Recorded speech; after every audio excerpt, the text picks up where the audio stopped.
Hey everybody, welcome back. Thanks for tuning in to another episode of the Outcast Hunting Podcast. We have a fun episode planned. We are back with Dustin King and Noah Studstill from HardEarned, and we're just going to talk some deer season, upcoming deer season stuff. We got a funny story. We've run into each other on public land. We'll hash that out, and we just kind of want to go through our deer season, talk about prep stuff, and see what we got on the books. Sounds good. How are you guys doing today? Great. Glad to be here. Yeah. We were out shooting bows, and we were solving all kind of problems with our stuff getting last minute. Turned into a maintenance session. Yes. So first of all, I want to clear this up. Taylor's the one that's after y'all's deer, not me. Noah looks like he works out pretty hard. That is the second time you said that. I don't want nobody to get this wrong. No. Can we go ahead and share that story? Yeah. So this is hilarious because the last time that you guys were on, I think it's hilarious. I don't think Noah thinks it's hilarious. Yeah, that's funny. But I made a joke that I said, okay, that's cool. You may see us in your hunting spots next year. And I think I said good luck. You said good luck. You got to get there pretty early. Yeah. And anyway, I didn't think anything about it. Well, then I'm running cameras on public land. I go and I put some cameras out on a piece of public property, and I get a deer that I'm excited about, and I'm scrolling through Instagram and I see a video that you posted, and I thought that cannot be the same deer. And then I think that's when I went back and watched the episode. Like, yes, I said that we would be in the same spot. It's like, anyway, it was all just luck. Yeah, Coincidence. I get a text message that says, "Are we after the same deer?" I said, "I'm fixing to call you." I looked at that video so many times.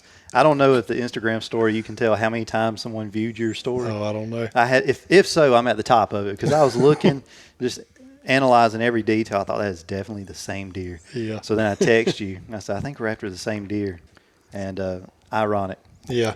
Yeah. Well, I promise I did not follow you to any spots. It's I found an air tag under my fender. I was wondering who did it. Hey. Well, what else do you guys have going on? Well, What's your plan? Oh, we lost a European mount. no, we didn't. That's good. good. Okay. I thought I didn't want to move again. Just trying to come back. Yeah. All right. We'll cut that out.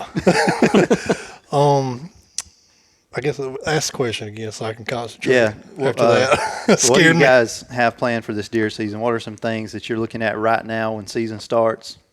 I don't guess I'll ask for your game plan, but y'all are all public this year, right? Yes. I got some permission, Okay. Yeah. but hopefully, I got a buck pattern pretty good right now. Hopefully that's over pretty quick. Mm-hmm. But other than that, public. Yeah. We Is that going to be your focus opening weekend? Opening private piece? day, because opening day really is on like full moon this year, so I'm hoping it'll be within the first 3 or 4 days. Mm-hmm. But I mean, he's coming in at like 11:15 every day. Really? Wow. Yeah. So I mean, the does nice. come in like right there before daylight, and I'm gonna try and sneak in right after the does leave, and just wait till 10 or 11. Yeah. Said he's going to We'll be see. at Hardy's at 7 o'clock, have him a biscuit before he heads down there. Since that's private land, can I just ask out of curiosity, like how that land sets up? Yeah, I mean, it's thick. Everywhere's thick. And me and a buddy of mine actually got permission on it. So I went to look, and he got me permission too. So everywhere we went, there was just rubs everywhere. And we were kind of scouting the northern part of the field, and there's just a bunch of big ravines that run in that they're probably not going to come up. And I looked at it the first time. I knew I should have stayed there, and I ended up feeding at another spot, didn't get nothing. So I went back to this other spot, the first one, original spot, and there's probably 8 or 9 bucks in there right now. Good 8-point, good 7-point. Just I'm feeding on one side of this ravine, and I'm gonna set up across it and shoot across. So by the way he's coming, I think it pretty much any wind would work out, except Wow. like south. That's nice. That's perfect. Yeah, be good opening video. On the mock scrape still, as far as getting inventory on that. I think you've had some luck with that on public as well. Yes, and you've steered me towards some stuff that you use in your mock scrapes. Yeah. And anyway, I got me some of it.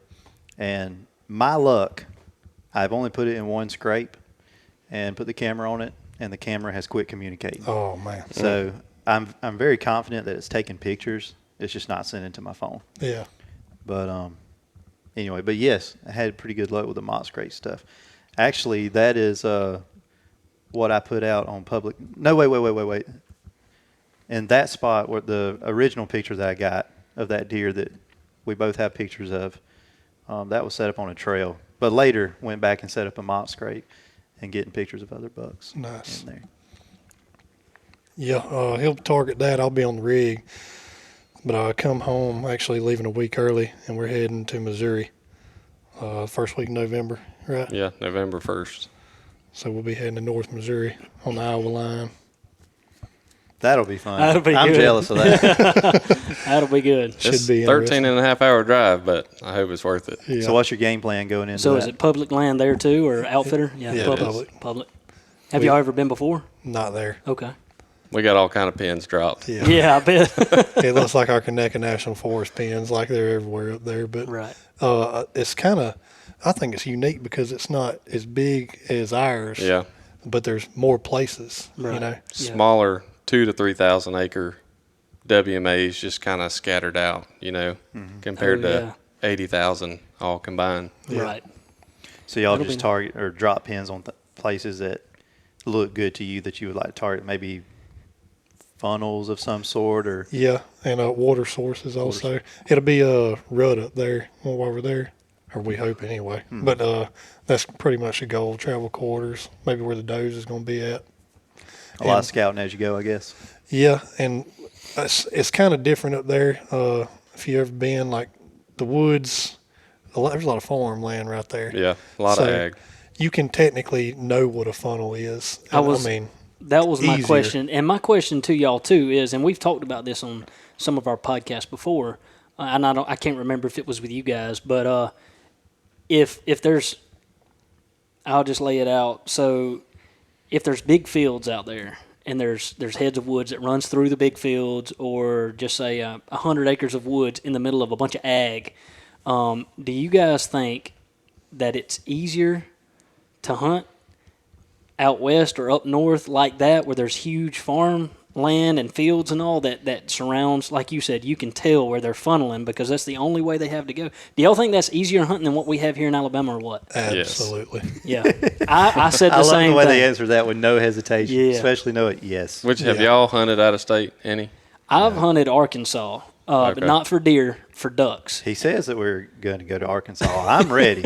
I'm just We do plan to go hopefully to Arkansas sometime in November, but I've hunted Arkansas out of state, and that's the only place that I'm familiar with that would be set up similar to where y'all are going, where there's huge mile-long rice fields, bean fields, stuff like that, and then what you see is monster deer and 40 or 50 deer in a field, and they're going to that head of woods that's just right behind that field, because behind that head of woods is another ag field. Yeah. So they're in there, and I can't help but think, I've never deer hunted it, so I may be speaking out of term or out of place or whatever, and I may be making some people aggravated from there, but I can't help but think that it's got to be easier to pattern that buck in that one little head of woods than it is, like you said, 80,000 acres down here, and there may be a field on the backside of that 80,000 acres. It's got to be easier. I think they're not necessarily easier, but more predictable. Right. Yeah. And their thickets are not our thickets. Yeah, if you find a thicket there, hunt it. Right, 100%. We was out duck hunting one day, and one of the ducks got away from us and fell off into the woods, and the guy, he's from Missouri, and he was hunting in our hunting club in Arkansas, and he said, yeah, he went down in the thicket, and I'm not going after him. I looked around, I said, buddy, I don't see a thicket nowhere inside. He said, yeah, he's down in them hardwoods in that thicket. I looked over there, and you could have run through there without hitting a limb at full speed. I said, buddy, you don't know what a thicket is compared to where we come from. But anyways, and I feel like it's easier to see deer too because their underbrush is not as bad as ours around here too. So that's going to be a fun trip, I feel like. I'd love to do it. And me and him have planned to go to Arkansas, and there's public land that butts up to the backside of our hunting club property.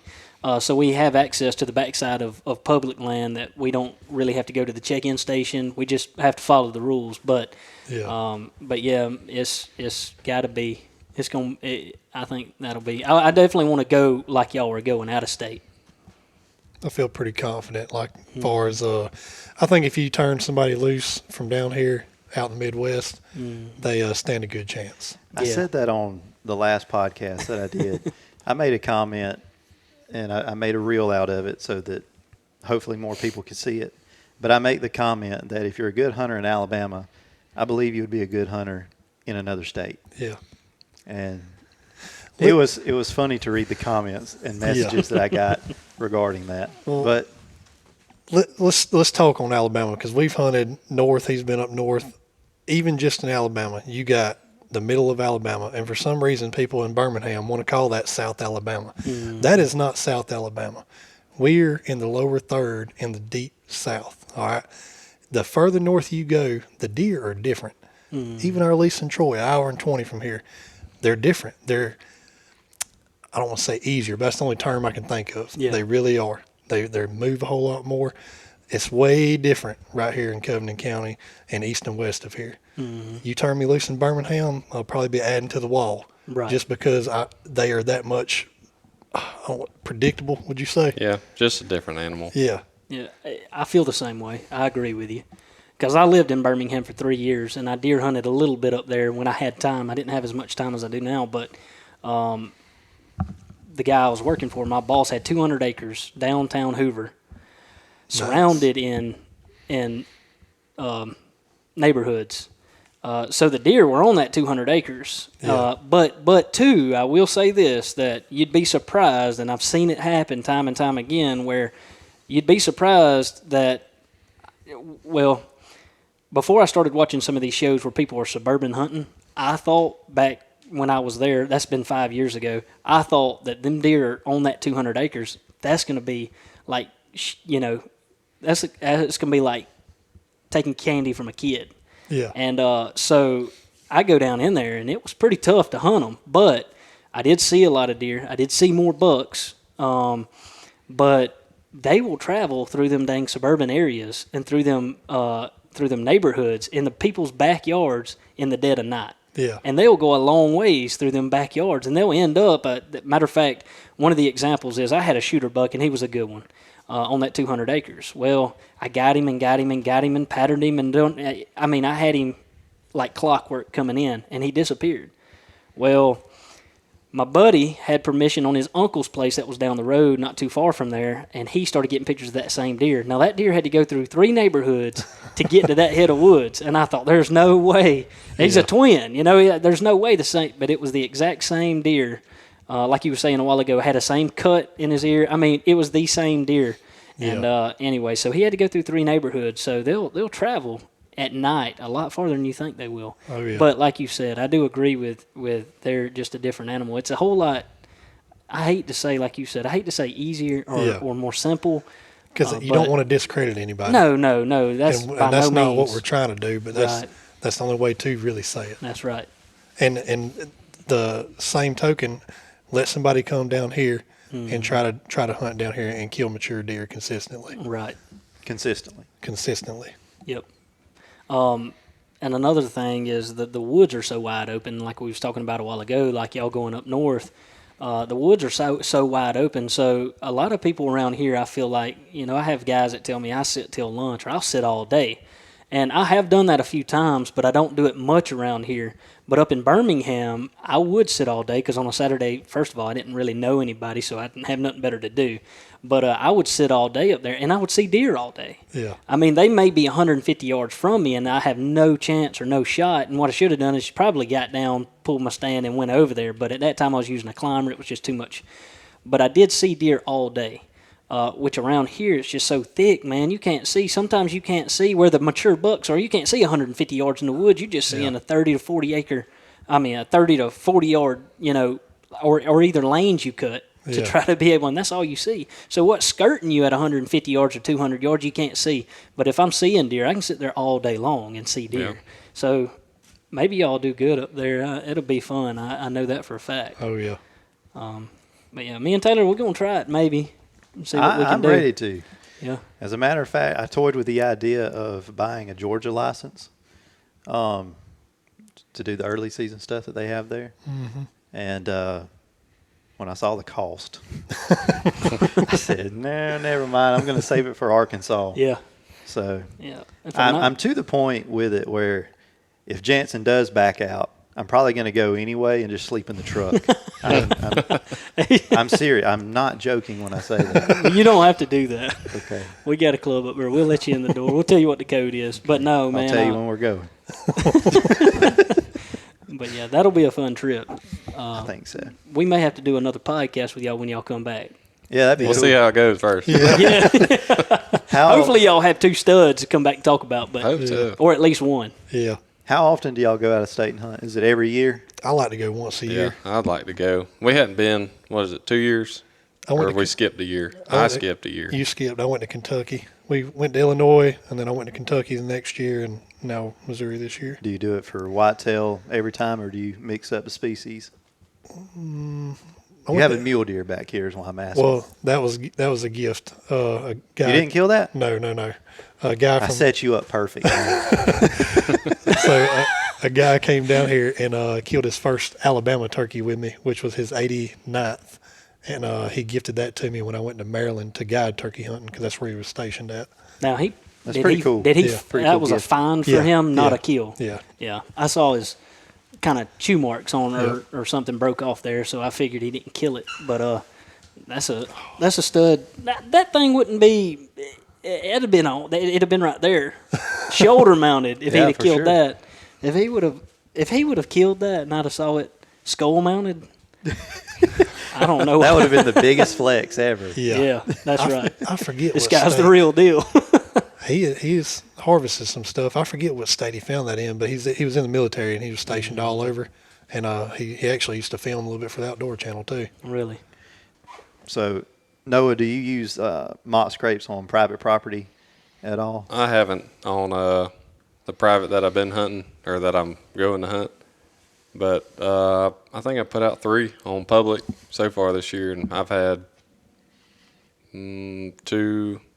probably 2 bucks on it maybe a couple weeks ago. I hadn't had as good luck as him, but I'm kind of waiting, I guess. So let me ask y'all's game plan when it comes to the mock scrapes. When you do a mock scrape, are you using that for strictly inventory of the deer in the area, or are you planning on hunting over that mock scrape?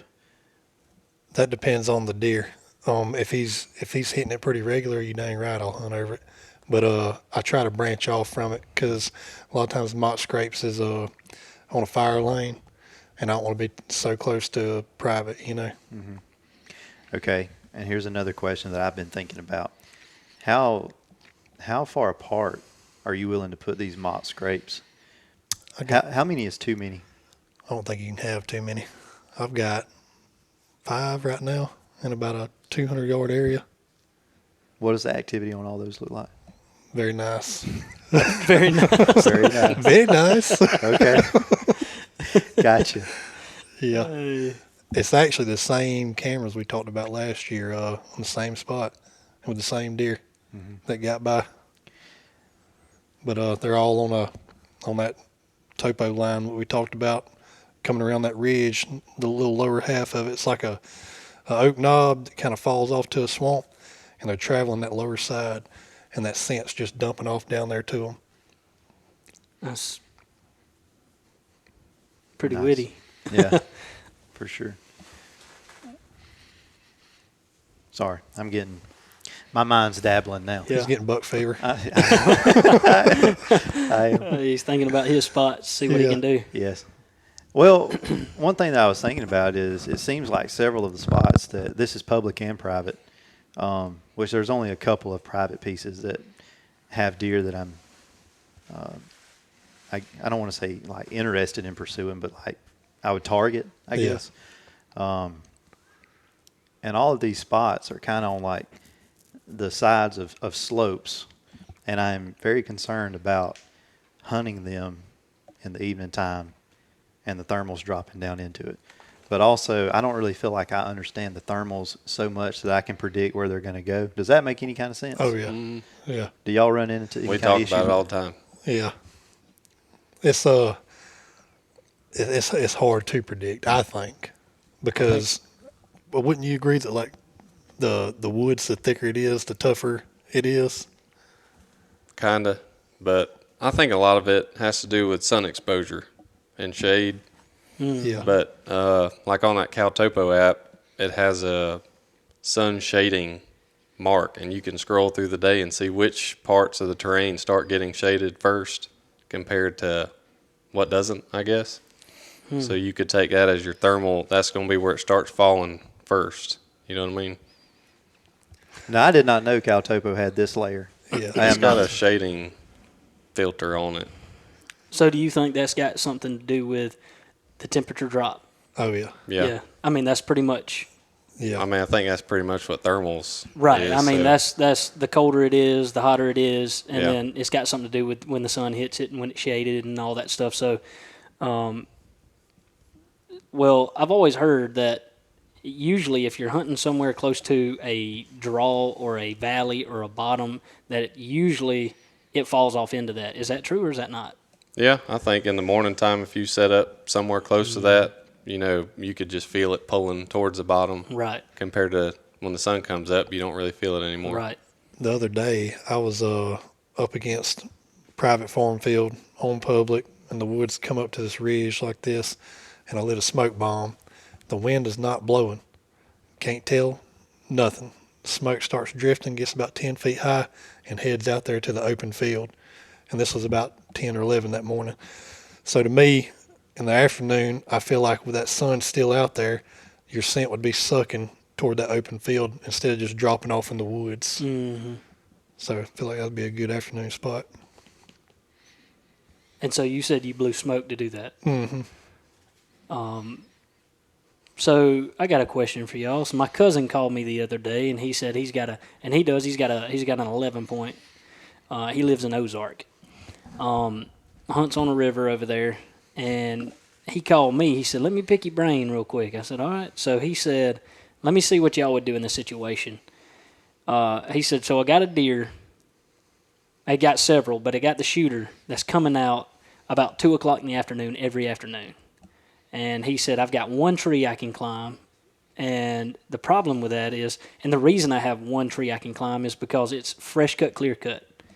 And he said, there's nothing out there. He said, so I got that one tree that I can climb, and there's a head of woods, but the head of woods are all poplar trees and little, small, and there's a creek down in there behind him. And he said, I don't want to go in there because I know for a fact that's where he's coming from, is down in that thick stuff where them poplar trees are down in there. He said, but I can't sit in nothing but that one tree without going down in that head of woods and busting them out when I go in to hunt them. So he said, what would you do in that situation? I said, buddy, I don't know. I said, I'd probably just get up the tree and hope for the best. I said, but I mean, I really don't know. He said, any wind that comes, he said, I can catch a wind that's coming from, he said, they don't always come from the same spot. He said, so they'll come in from different, he said, but I've had them a lot of times go around and come out of that. They'll go around that head of woods. He said, I know exactly where he's bedded. He's back behind me. If I sit in that tree and I face the corner, the feeder, whatever I've got out there for him, facing the clear cut, he's behind me. He's bedded down behind me. He said, but I've seen them go all the way around and come back up and come up, you know. He said, but down there where he's at, there's no trees that I can find to hunt. He said, I have no idea where they're going to be in that head of woods if I go down there to that head of woods. He said, so I don't want to bust them out before the hunt ever starts. He said, I really don't know, but what would y'all do in that situation? What do you think would be the game plan? Kill them from the ground. Yeah. Kill them from the ground. That's what I said. I said, the only Yeah. thing I can think of is maybe, hunt from the ground. He did that a lot at Really? well, not a lot, but a couple times in Brundage. There just wasn't. Yeah. You just had to sit in the woods, really. Mm. But you had plenty of cover. Right. I mean- feel like hunting on the ground has been stigmatized as like a A no-no. no-no, a bad thing to do. Yeah. And for me, it changed last year when I had success hunting off the ground. And the whole reason that I did it is I was in an area in a flat bottom where the cleat when you would try to climb the trees, words are hard. You could get up there and you couldn't see. It's just the way everything was the same age structure, I guess. When you would get up in a tree, you couldn't see anywhere around you other than right below you. And anyway, I ended up sitting at the base of one of those trees and just trying to get in the shadows. Yeah. And it worked out. So yeah. I don't know.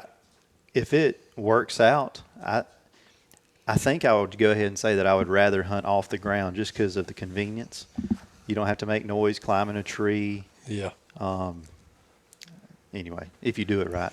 You killed one last year off the ground on public land. You've killed two on public. You've probably killed a bunch, but I watched the video where you killed but now it was with your rifle, not with your bow. Oh, yeah. But I watched you kill one on the power line with your off the ground. Yep. And then that one last year in the swamp. Mm-hmm. And did you kill that one off the ground too? I had one stick up. Okay, one stick up. Yeah. So pretty much off the ground. Yeah. I mean, you was less than 5 foot or 6 foot off the ground. Yeah. Yeah. I think I think the complaints are overrated. You know, when people say, "Well, I'd get up a tree. I dang sure wouldn't sit on the ground." I mean, I've seen too many people be successful doing it to think that it's a no-no, and that's just completely out of the question. I had some fun hunts last year off the ground. You killed one off the ground last year, didn't you? Yeah. But I was after a big 11-point, and I couldn't get all the way in there and set up. So I was like, I'm just going to sit on top of the hill and look down. Yeah. And they was during the rut, and they was bucks come right in front of me, just grunting within 20 yards. They're just right there. Really? But, it was awesome. Yeah. I went in there and probably hunted, I think, 2 times. Yeah. Could have killed all kind of bucks, but just after that one, Was this with your bow or with a... No, I was with my rifle. All bets were off. I was trying to kill him. This was a big one. So what about doing the ground hunting with a bow? So I've done it, and I killed a doe, but it was a forced ground hunt. I went to a lock-on, and it had wasp in it. And after a 15-foot swan dive, managed to not get stung. I said, bump this. I'm hunting right here, So I just got behind the tree that the lock-on was in. And later that afternoon, some does come in. I said, this will probably never happen, but I'm fixing to try, So I stayed behind the tree, drew back with my bow, eased out, and managed to stick one. Dang. Yeah. That's pretty good. Was you wearing a like a skin skirt, feathers on the back, face painted, war paint on? to tell you where I'm at, this was in Union Springs, so the does are abundant. Yeah. They so you said you was hunting 11-point last year. Did you get him or no? I didn't. So I kind of figured him out I think I figured him out like the last hunt. I just kind of I think where he was at, I would have never thought he was at. Is this public or private? Private. And every time I hunted him, he would not show up. I'm like, he's got to be hearing me pull in or something. He hears me coming in somehow. And he'd be there at, during the rut. It was midday. He'd be just right there. I'm like, man, I could leave work right now. Yeah. But I come in and I made a big loop, and I come back down this creek. And I think he was bedded right there next to the bridge. And I found trees just raked, about waist high. I'm like, it's got to be him. Yeah. But it went straight up to where that feed was at. He's still alive? I think. I don't. What is There's a club, but he ain't in no more. Oh, gosh. There's a club. Okay. He had split brows, didn't he? Mm-hmm. What? It was a big, nasty one. Well, we only have a few questions for Noah. What was the club name? I'm just playing. The coordinates. If you don't mind, drop a pin. No, I'm just playing. Taylor's already got you on that. Yeah. Yeah. Hey, look. Taylor's going to call me after this podcast and say, hey, man, lay off of that. No, I joke with him all the time about his daddy getting him hunting spots and everything, so I have it coming. No, with his public land stuff, I will say it's been because I've scouted it for probably a couple years, off and on scout, but I would have stuff on private land that I was able to hunt and excited about hunting where I really wasn't forced to go out to the public land. But this year, I felt like on the permission pieces that I had access to, there wasn't really something that I wanted to target, and which that pushed me into the public land. Yeah. And I really started scouting. And anyway, I was pleasantly surprised at what you can find if you put boots on the ground and you walk the miles. Oh, yeah. And anyway, and it's been nice being able to, even though I didn't mean to, I'm kind of glad that we were able to connect on this deer. Yeah. Because we actually went in there together and kind of showed you some things, I feel like, about where they would be bedding it on that knoll right there. Mm-hmm. It's funny because the picture come up. No, And it's funny because no, in the picture it looked like he was talking. I said, "Are you like, are you playing this out like to yourself?" He's like, yeah. I thought he was talking to himself. He said, "No, Taylor was with me." Yeah, like I'm in there directing how he's going to come this way. We share all the cameras and stuff, and I'm looking. I'm like, "Who's he talking to?" we won't tell y'all the words that Noah said after he said no, Taylor was with him. No, we won't tell you what Noah said after that. No. Well, hey, look, for what it's worth, as far as I'm concerned, that spot is y'all's. And I mean, it's public. Yeah. Well, and I understand that part too, but like where I know that y'all are at, I'm staying away from. And, I already had a camera in there and, we talked about this, make sure everybody was cool with it, but hunting over my camera or near my camera at some point, but like that spot is low priority for me because I know that you guys were there. And, well, we talked. I will say, I hope it's one of us that kills this deer though. Yeah, this is a very impressive deer. The only thing I'm concerned about is us not being there and somebody else going. Yeah. I am concerned about that. But it's one of those deer that you see it on camera and then he gets another one and maybe another one that's bigger than that. And you're like, I mean, we forgot about him. Yeah. Well, hey, it's funny that you say that because you sent me a video of a deer. And when I saw the side profile of it, I thought, okay, he's sending me a picture of this original deer that we both have on camera. And then all of a sudden this deer turns and looks at the camera. I said, holy mess. And Greeley's like, what is it? And I had to show her. But, oh, my gosh, at that. Yeah, it's pretty wild down there. I was really impressed. Yeah. And to me, like I also sent you the old, last year of that deer. Mm-hmm. Now, last time y'all asked about historical data on public, it can happen. Mm-hmm. It can happen. Mm-hmm. Which I think when the season went out, I mean, we jumped on the cameras. I mean, we just started putting cameras everywhere trying to find, some bonus bucks. Yeah. And even up till really from the end of the season all the way to September, we're trying to find bucks that we hadn't got last year. Yeah. And then. Really? So y'all are running year round. Yeah. See, that's what people, I don't want to put the business out there like I'm outworking everybody, but my gosh, if you followed us around, you would know why we're able to find what we find. If you find the bucks during the summer, it makes it a whole lot easier beginning of archery season. That's what I'm figuring out the past 2 years. Yeah. Well, if you find them right after season goes out, they made it already. Yeah. They're still alive. Yep. And it just kind of, you can put that in the back of your mind maybe for the rut next year or put it early season. He may or may not be there, but he'll be there eventually. That's if that right. makes sense. Yeah. But we spend all year trying to find new bucks, and then probably, first, second week September, pick everything up and throw them to where we know bucks are at. Yeah. Right. And then they just start showing up. See, I'm a slacker when it comes to that. I usually get out about right now.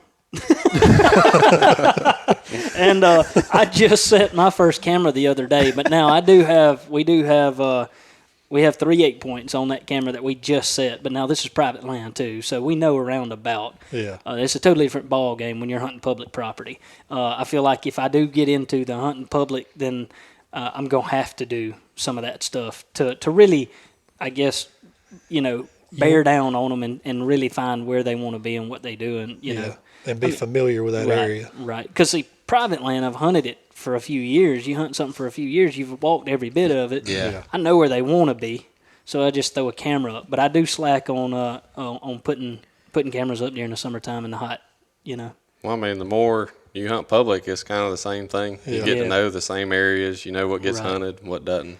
Which is really an excuse on my part, because you could even probably find some other bucks that likes to be on like private land that you didn't know about if I'd run them year Yeah. round too. So it's really just an excuse. I need to Yeah. get out there and do it. And part of what I'm finding on public land, and I feel like you guys will agree with me, but what I'm finding is for me, the spots on public land that I'm having success finding bucks in, I'm targeting. It's kind of like I'm figuring out what to target, and I don't want to say what it is and just give away like how I'm finding spots or how any of us might be finding spots, but. I guess what I'm saying is like I've learned what to look for on a map Yeah. to go look at, and these spots look similar. Yeah. Not saying this is the case, but for example, there could be water nearby. There could be, some. Anyway, that's all I'm gonna say. Yeah. But I'd say when we was scouting, we went down one road, and I said, look, I ain't been in there. I said, there's some good deer right in there, and then you went in there and by knowing what you know to do, you found it, Mm-hmm. So that one I had last year, and we'll talk about characteristics of the deer. He had some nice kickers, some extra stuff, Mm-hmm. And then the one I'd found also, it was kind of funny because that was like 2 weeks later. I was like, Yeah. look, I too have one with kickers. Yeah. It was kind of like I one-upped you though on this one. I said, "Dang!" Like I was so impressed with that deer. And I said, "Keep me posted on this story because like I'm following this. Oh yeah. Yeah. I'm following it." Now Noah is hunting that deer, The kicker, the kicker one. when is it gonna be kickers or the 8? I can't remember. I have to look back. Yeah, we talk too much in text message. I got forget. you. I got you. So with HardEarned, which y'all are the host of, are y'all planning on getting pretty big into the, getting, I guess you could say, more into your filming hunts and stuff yeah. like that? Y'all gonna film up north when y'all go this time and stuff we'll like have that? 4 cameras, I think, up there. Really? Yeah. My brother, Justin, and then we'll be Let's see. filming too. Good deal. So y'all got Wow. just more than y'all are going. Yeah. So y'all have a better chance of bringing one back. Oh, yeah. Okay. Good. Wow. Good.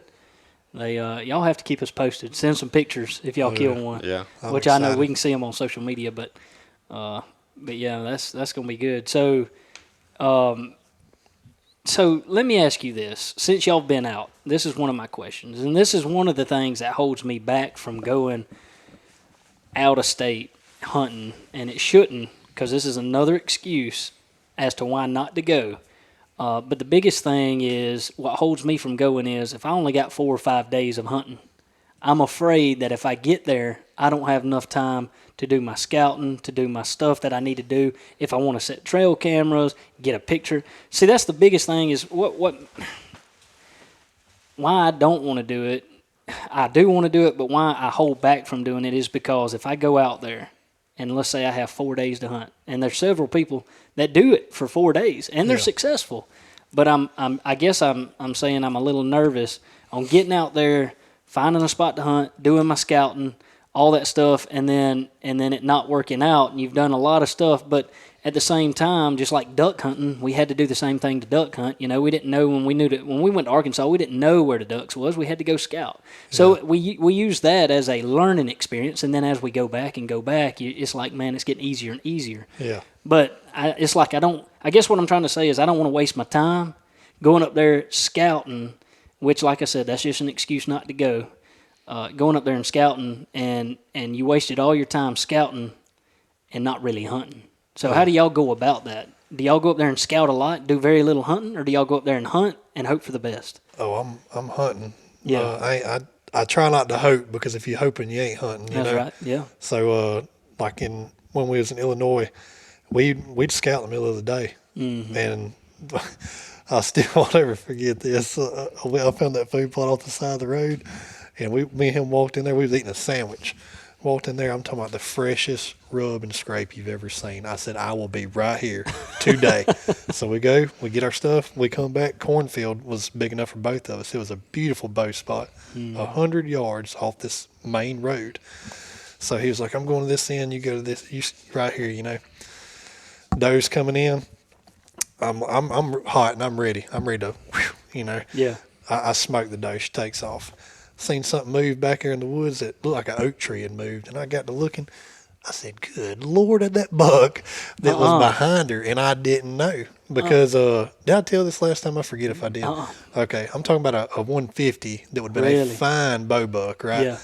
Well, he was just 80 yards behind her looking like this right here. And I'm thinking rut down here, there's going to be some chasing. Yeah. I didn't know that the rut was different up there as far as like, you know, 100-yard barrier just trailing behind her ever so slightly. So I text him. I'm like, hey, don't do anything. Giant is right down here in the woods. And he was like, all right. And I forget, was it like 5-10 minutes later, I'm sitting there. I done rattled, grunted, tried to get this joker to come in. And he's just standing down there. I heard him stop the doe, man, and then boom, shot. I'm like, nice, he got a buck. Well, he texted me, you know, choice words. He said there was a buck behind her. So I just hear him, and he's rattling it all. Like a doe comes walking by me, I just shoot her, you know. Yeah, I'm sitting there looking at the buck, and I hear, pow, and I look, and I see a doe running with blood coming out of her. I was like, the buck's still standing down here, and I'm trying to get him to come in. He's over there fist bumping, and I can see him, and I'm like, doing something else back to him, you know. Hey. But it was fun. It was fun. So y'all go in and y'all just do y'all scouting like after you get done with a hunt.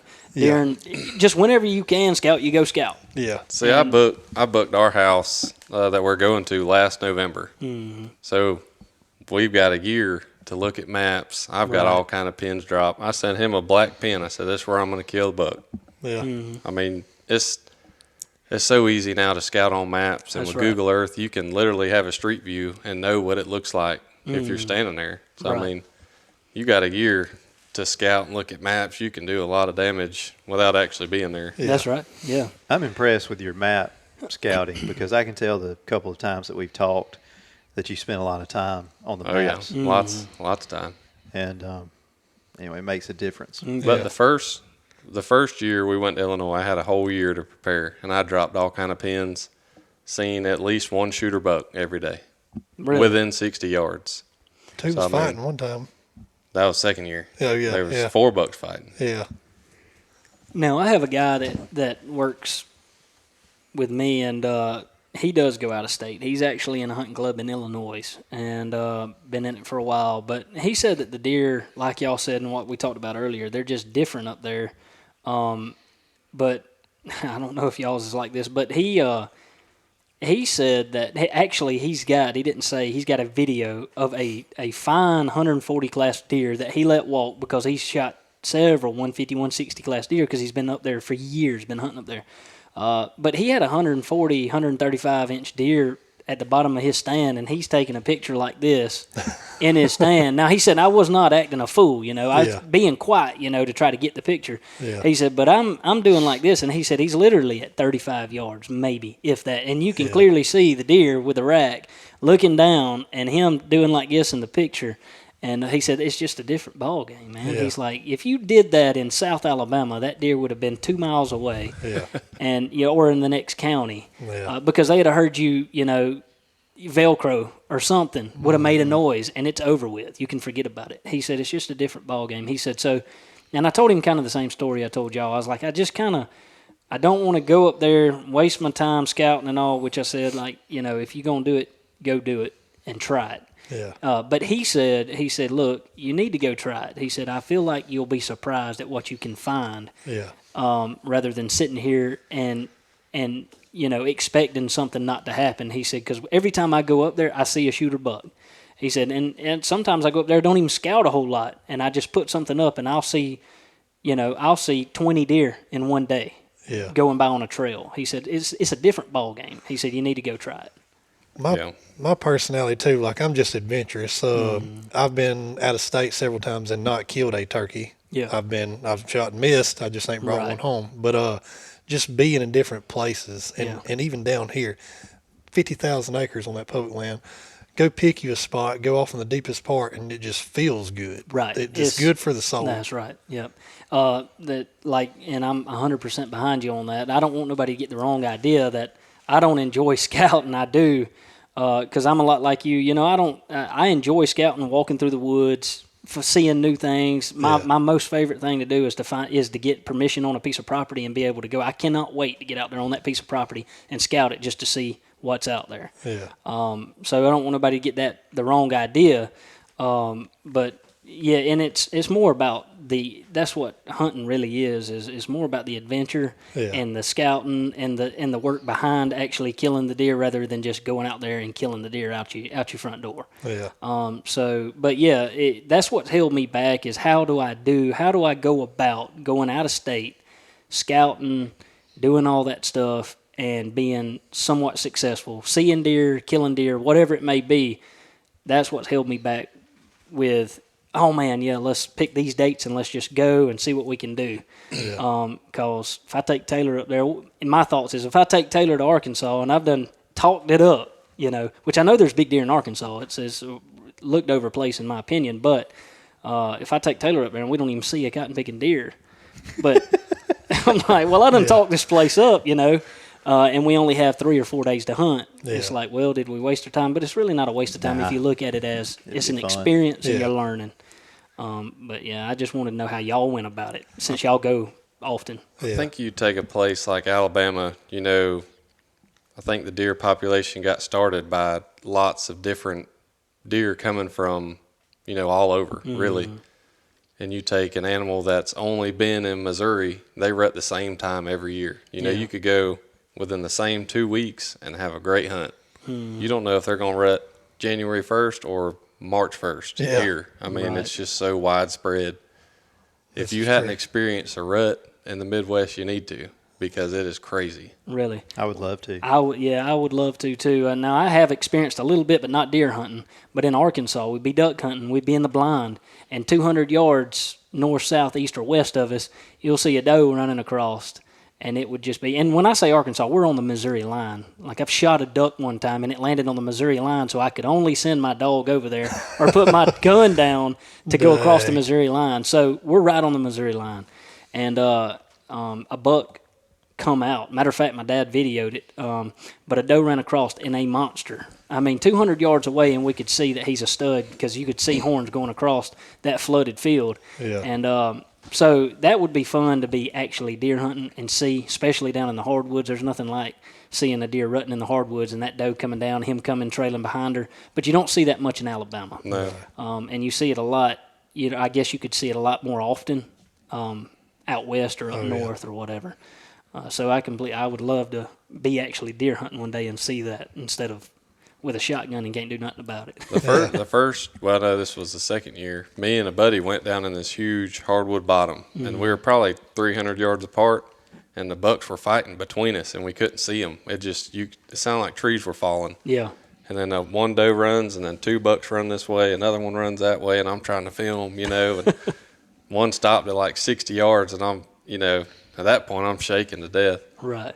And I try snort wheezing at him to get him to come. He snort wheezes back. I start shaking even more. You know. Yeah. It's crazy. It's a different ball game. I feel like if I snort wheezed at a deer down here, he wouldn't have a clue. And it's probably because I just don't ever see it down here. Yeah. They would know what it was, but I just feel that way around here. I feel like you'd be more free in a tree somewhere up there. He's done it a bunch. Yeah, I've done it. But Really? he's got a good one. I can't do it. He's got a good snort wheeze naturally.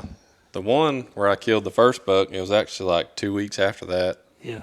I was sitting on this little, it was cut over on both sides, and it was just a little gap that split it, and I was kind of right at the mouth of it. When I heard 2 deer coming behind me, it was like 4 o'clock in the afternoon. I didn't even stand up, thought it was 2 does. I see the doe, and then I hear a deer make a scrape behind me, like literally straight down. I could hear him peeing in the scrape. So I ease over, and it's a big 10-point, like 2 yards away, and my bow's over on this side. And he snort wheezes. The doe catches me, and he's snort wheezing at her, like trying to bump her. Yeah. And I'm sitting here, you know, trying to pull my bow, and she caught me anyway. Good. She blew, run off. He followed. And that was here in Alabama. Yeah. Really? Didn't you snort wheeze the one that I killed last year? You snort wheezed it back into bow range. Yeah, it Was it got 60? too dark. Yeah. But I shot over his back, snort wheeze, and he come back in. I couldn't never get another shot on him. I have not been lucky enough to hear. I've killed a lot of bucks, but I've never heard a snort wheeze in the wild. Never have. Me neither. Two I've or heard a three. bunch. That's about it. He's heard. I've heard 2 or 3 times. This man's just got it. Yeah. The 6 He's point, got it He's going got on. Indian in his blood anyway. A Look lot at of him. it is lockdown bucks. You'll hear it a lot. Yeah. If you're ever in a thicket or something and he's trying to bump does, I think you hear it more often. Really? Because a lot of times that one was locked down at Brundage. Yeah. And I heard him snort wheeze 5 or 10 times, and I'm sure he was just trying to bump a doe. Yeah. I ain't never heard it. I'd love to, though. And now, I did hear more fighting this past year than I've ever heard in before. But bow hunting, you really get down when you bow hunt, in my opinion, you really get down in there with them.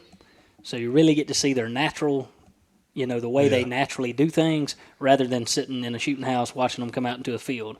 Because I just don't think that they're self when they come out and they're nervous and kind of, like, I shouldn't be out here, but I'm hungry, so I'm going to eat. But down bow hunting, so, I've heard a lot more fighting, grunting, stuff like that, than I ever have before, just because I'm paying more attention to it now than I used to. But last year I think it was 4 or 5 times I heard bucks fighting. Now, I didn't see anything, but I could hear them down in there just crashing together. So, I mean, and I can sit all day hearing that, but, anyways. But I've never heard one snort wheeze. I'd love to hear that, but I just hadn't done it. I'm impressed with this room that we're recording in, and I want to, while we're talking about it, I want to make some video and just kind of pan around so everybody gets a good look at what's on the wall here. And look, I have been brainstorming this deer that's behind you, and That one. yes. Does that deer have a mohawk? That's a turkey beard. Okay. That's Leo, ain't it? Yeah. That's the one that I shot walking in that we talked about last time that was bedded down. Okay. Oh, yeah. Walking down the road, Yeah. headed off the road. It has been playing tricks on my mind when I sit up here looking at it. It's funny, though, because he was actually headed in to hunt that deer. Yeah. And he was It just was like standing out there. 2 o'clock. It was windy, Yep. and he just stood up. And so I don't even know how he killed him from the ground with a bow that close. Yeah. Oh, I remember you telling that story. Yeah, I You remember. told us that story on the last podcast. Walking in on the road, there was like some sagebrush on the Yeah. side, and you could see him Yeah. bedded down there and all. Well, he stood up as I was walking, and as he was coming up, I just went down. It was natural instinct. And then somehow a Hail Mary miracle happened. He called me, on the way up there. I said, I'm going to go try him this afternoon. And then he called me like 2:30. I got him walking in. I'm still Of course you did. Would have been pumped. Of course you did. Well, there's one deer that's not on the wall here that I think Dustin brought over here. Yeah. It's behind the cameras, and I'll pan to it. But what's the story behind this deer? Is that's Noah's, right? Yeah. That was the buck, which we didn't know there was 2 of them for a while. We Yeah. thought there was just one. Because they look similar, except he's got his little kicker broke off. There's, 1, 2, 3? Yeah, G3. Mm-hmm. It's broke off. But they look like the same deer. We think they're brothers. But I had hunted him a few times while he was 6. at work. Yeah, it was 6. That's right. 6 times while he was at work, and I just got home from the rig, and we go back. It was November 7th on the 7th hunt, and I said, I got a plan. I said, you go hunt that deer. And because I thought I'd seen him at least once or twice, or he had blown at me once or twice, and I said, maybe you can get him. He said, what if I kill him? I said, I don't give a dang. I want to see him dead, So he texted me right at dark, and he said, I think I killed Tyson. And I called him. I said, you think or you know? Which one he was shaking so bad. But Now, is that the one that stood at the edge of the for 45 minutes? yeah. Yeah, That's you him. got a lot of that on film. Yeah. Yeah. Yeah, I think I watched that one. Yeah. Okay. And then jumped the fence and come in, did a little half circle. He did it every time. And the first picture every time he was coming around the feeder, and I'm like, well, heck, there he Put your is. mic up there for a little bit. So Oh, sorry. one before we close out, I got a question about one. That one up there, you said from where did you say Maryland? Maryland. Yeah, Pittsville, Maryland, with out the in the middle split of brow nowhere. tines. So The drop tine. Yeah, split brow tine, drop tine. yeah, the drop tine on the side. You Yeah. got the split brow tines. So where is this place? What are you talking about? Across Chesapeake Bay Bridge. Actually, So it's around here. no, that's in Maryland. It's in Maryland. Yeah. I was about to say, well, you acted like it was a Yeah. place here in Cumberland County. No. I said Maryland. He said, yeah, Pitt so-and-so, Maryland. Well, I was trying to Then he tell said, you. it's across so-and-so bridge. I'm like, so But he said, "Where's this at?" I thought, "What?" Chesapeake Bay Bridge in Maryland. Hey, it's on the other side of Montgomery. Yeah, he said Chesapeake Bay Bridge. I was like, should I know where this bridge is? That's my code name for Dunn's Bridge. I think I heard about that bridge. My granddaddy was in the war, and he Yeah. He's gonna text me later. Hey, cut that out. I seriously thought, All right, am I crazy? 22-hour Maryland away. Okay. Yeah. So how did you end up going to Maryland on a deer hunt? I won it on Facebook, believe it or not. You won the deer on Facebook? Won a deer hunt up there. Oh. Yeah. So time out.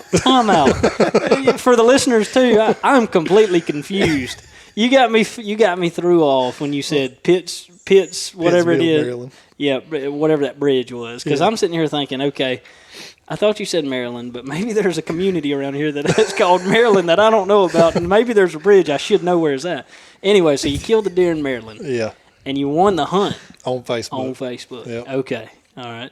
And so it was successful. Was it with an outfitter? Or? Yeah, it's Muddy Bottom Outfitters. Okay. And I had all intentions on shooting one with a bow. And man, it was just gorgeous. Videos actually on the channel. Okay. Yeah, it's all on video. The shot and all. Hunted first 2 days with my bow. Third day, I mean, the snow was there, and Really? it was tough. And I said, I'm taking a rifle day because it's my last day, and it was the last day of rifle season there. And a bunch of deer had come out. And the guy was like, what do you think? And I was like, well, you said it's post-rut up here, you know. I said, let them does keep, and there was a young buck pushing them around. I said, a big one will show up eventually.